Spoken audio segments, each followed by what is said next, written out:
Monsieur Atongana, effectivement, on fait aussi le lien avec cet autre outil, hein, le média, pour parler de l'actualité au Niger avec cette plainte du gouvernement nigérien contre le gouvernement, contre le média français RFI.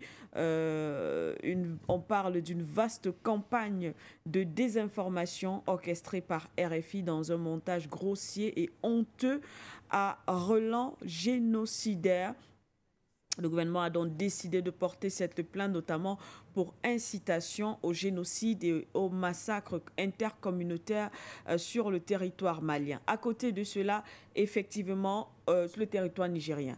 À côté de cela, au Mali, on parle de cet autre outil, le rapport de cette ONG Human Rights Watch contre les forces armées maliennes et bien sûr les instructeurs russes accusés d'avoir commis des exactions. Mais comme on l'a rappelé ici sur ce plateau, lorsqu'on regarde, on fait le schéma inverse, on voit également, on analyse, on voit également les crimes commis justement par la MINUSMA parce qu'on parle, on met en lien le départ de la MINUSMA. Or, on sait qu'au Mali, pour le cas précis, la MINUSMA a été accusée entre autres des actions extrajudiciaires. La MINUSMA a été accusée de viol et d'agression sexuelle. La MINUSMA a été accusée d'arrestation arbitraire. Cette mission a encore été accusée de destruction des biens ou encore de tir contre des manifestants. Monsieur Atongana, votre analyse?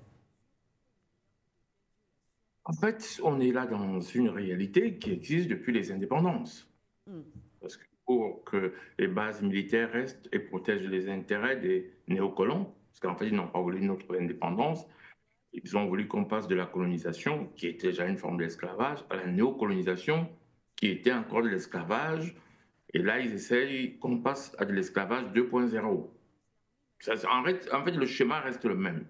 Vous vous souvenez, quand on était jeune, on avait comme radio, le seul radio, RFI et tout le tralala là. La voix de l'Amérique. Voilà. La voix de l'Amérique. Mhm. Voilà. Vous m'entendez? Vous me recevez? Très bien, très bien. Ok, d'accord. Donc, il y avait que ça. Donc, c'était ça notre source d'information. Ces sources d'information, et quand vous regardez bien, toutes les luttes contre les indépendances n'étaient pas diffusées là chez eux. Ah oui, c'était pas diffusé. D'ailleurs, si vous regardez au Cameroun en 1971, bah, je crois que j'étais encore gamin, quand on va exécuter Ernest Wandier, c'était une exécution publique, radio-diffusée. Très bien. L'horreur. Parce que je ne sais pas si vous savez ce que ça veut dire avoir 5, 6 ans à ce moment-là, et on vous dit, parce que c'était un jour férié pour l'exécution publique d'Ernest Wandier. C'est nouveau, hein, c'est pas très ancien. Vous croyez que ça a été radiodiffusé en France? Ça, ce sont des faits. Voilà. Est-ce que ça a été radiodiffusé en France? Pourtant, il y avait déjà ces présences médiatiques. Et alors, ces médias-là sont au service des impérialistes. Quand vous êtes africain et que vous ne comprenez pas ça, ben c'est que vous ne comprenez pas beaucoup. Et après, ils ont muté. Ils ont créé, à l'époque, ces médias étaient dirigés essentiellement par les Occidentaux, les Otaniens. Et puis, ils ont créé ces médias, ils ont mis à la tête et ils ont permis l'engagement des journalistes locaux. Je ne sais pas si vous avez remarqué ça, Oui. à leur solde. Et on était grands journalistes parce qu'on était un Africain qui est dans ces machins-là. Il y a même eu des télévisions appropriées, dont je tais les noms. Et nous-mêmes, nous applaudissions nos propres frères qui étaient là. On disait que ça, c'est le top du journalisme. Mais vous croyez qu'ils avaient la liberté de dire ce qu'ils voulaient? Je ne sais pas si vous avez remarqué que beaucoup d'entre eux, enfin certains en tout cas, se sont retournés Oui. et sont devenus panafricanistes. Et ils savent qu'en fait, ils faisaient ça pour des raisons alimentaires. Monsieur Albert ici en parlait, les ONG qui les financent. Est-ce qu'on n'a pas débattu sur ce plateau, je crois, la semaine passée, d'un financement des ONG venant de la Tout à France? fait, tout à fait.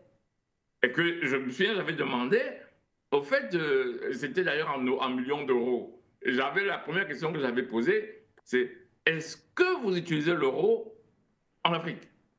Non. Et j'avais expliqué aux gens que cet argent est versé sur le compte des ONG là-bas.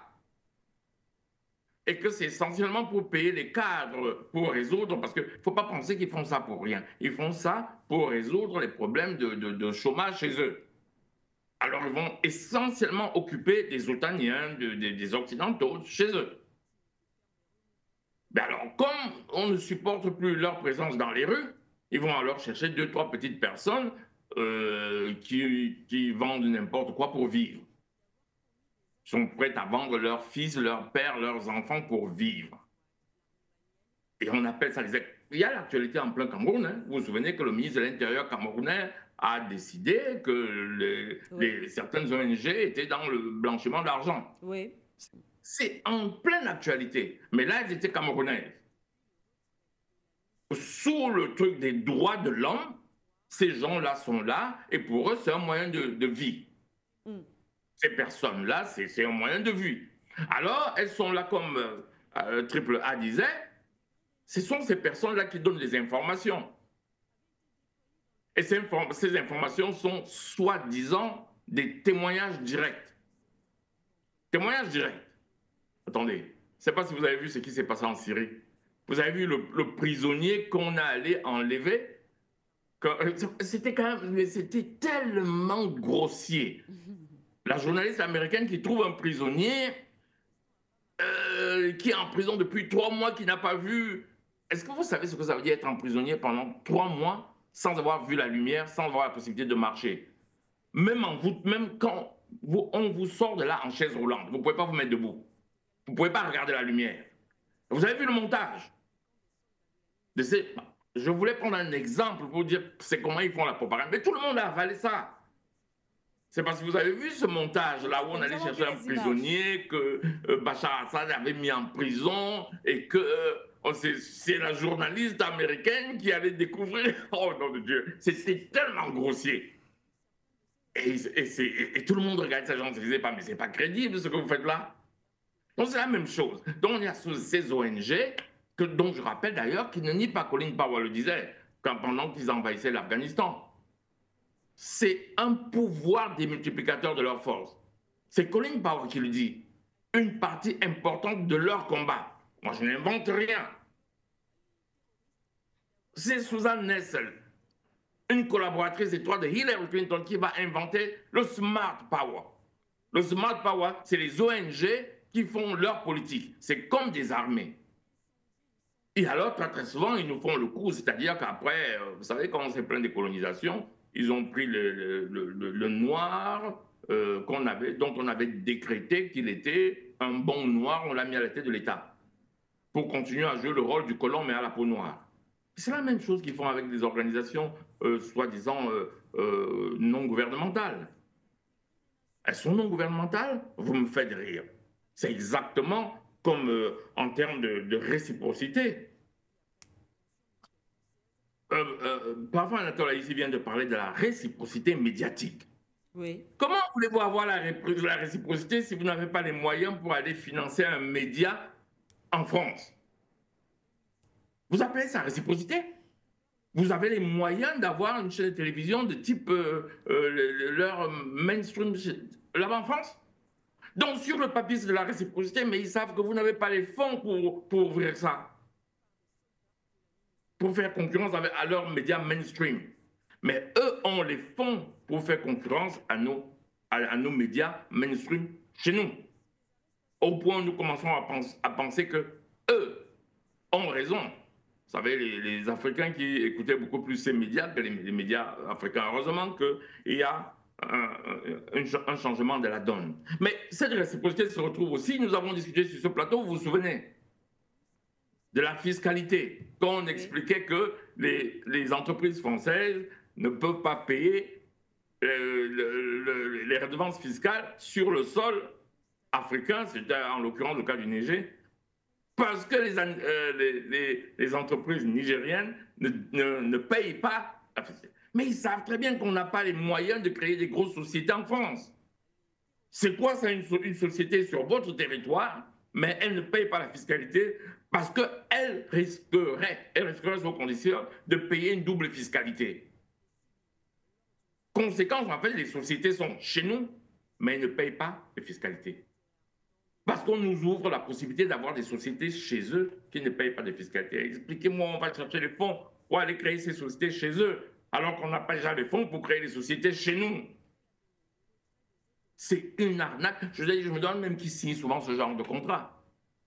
Bon, moi, je vais quand même, M. Atangani, moi, je ne le connais pas, mais j'ai applaudi quand j'ai appris qu'il va interdire le blanchiment d'argent.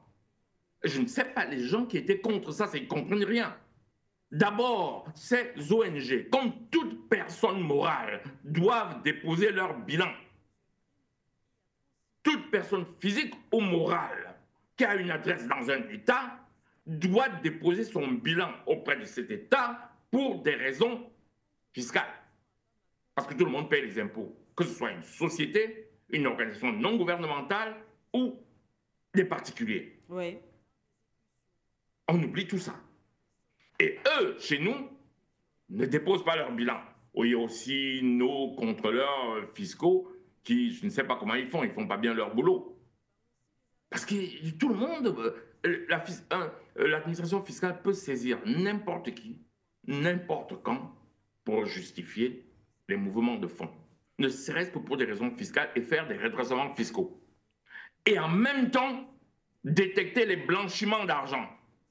Actuellement, un ancien ministre des Finances belge est au tribunal parce qu'on a détecté qu'il blanchit de l'argent via la loterie nationale.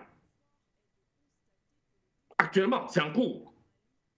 Ça passe dans les médias belges. Ça n'a pas intéressé le monde entier. Et c'est un ministre des Finances important. Il a été ministre des Finances peut-être pendant 15 ans. Il s'est retrouvé ministre des Affaires étrangères et il est maintenant européen. Via la loterie nationale.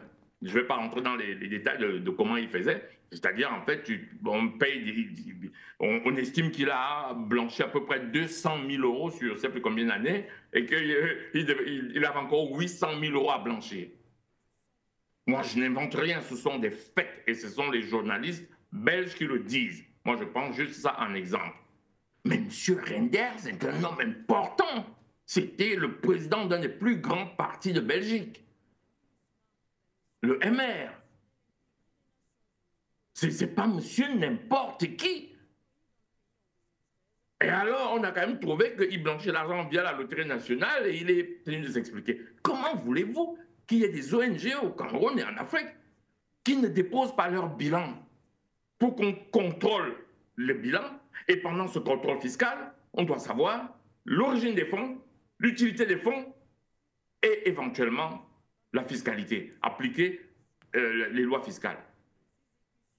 Et on appose des scellés, et il y a une personne qui pense qu'elle est au-dessus de la loi parce qu'elle est avocate. Elle arrive, elle casse les scellés. Ça, c'est une vieux. Il y en a parfois, je ne sais pas comment ils font pour se sentir autant au-dessus des lois. Casser des scellés. Depuis que je suis petit, je sais que c'est un truc à ne jamais faire. Parce que quand la loi arrive, dit, vous n'avez pas le droit d'entrer pour des raisons de contrôle, vous ne pouvez pas le faire. Alors, on trouve alors des gens localement qui vivent de ça et qui organisent leur vie financière autour de ça et qui sont des indiques. C'est ces gens-là qui sont là, on ne les voit plus. Vous entendez que ONG a fait des rapports, mais vous ne savez pas d'où ça vient. Vous n'avez pas vu, voilà, on leur envoie un peu d'argent pour qu'ils préparent. Et puis, quand on leur dit, écoutez, réglez vos problèmes, vos déclarations fiscales, ils commencent à vous parler de Paul Biya. Où est le rapport? Où est le rapport? Vous devrez savoir que quand vous êtes une personne morale, vous devrez déclarer. Et je suis d'accord qu'on devrait contrôler un peu plus aux ONG. Contrôler d'une manière financière, parce que le nerf de la guerre, c'est l'argent. Du moment où leur adresse est sur nos pays, c'est le rôle d'État de le contrôler. Et dès que vous essayez de contrôler, on dit que vous êtes un dictateur. Ah oui, et ils sont loin, ils peuvent aller loin. Vous vous souvenez qu'il y a un chef d'État africain vis-à-vis duquel on a dit qu'on a trouvé dans son congélateur des enfants. Ouais. C'est pas, ils peuvent aller très très loin, ces médias-là. Je vous dis très très loin. Donc notre rôle est justement de contrôler. Il n'y a rien de mauvais à ce qu'on contrôle et qu'on porte plainte et qu'on condamne. Au besoin, je sors par là.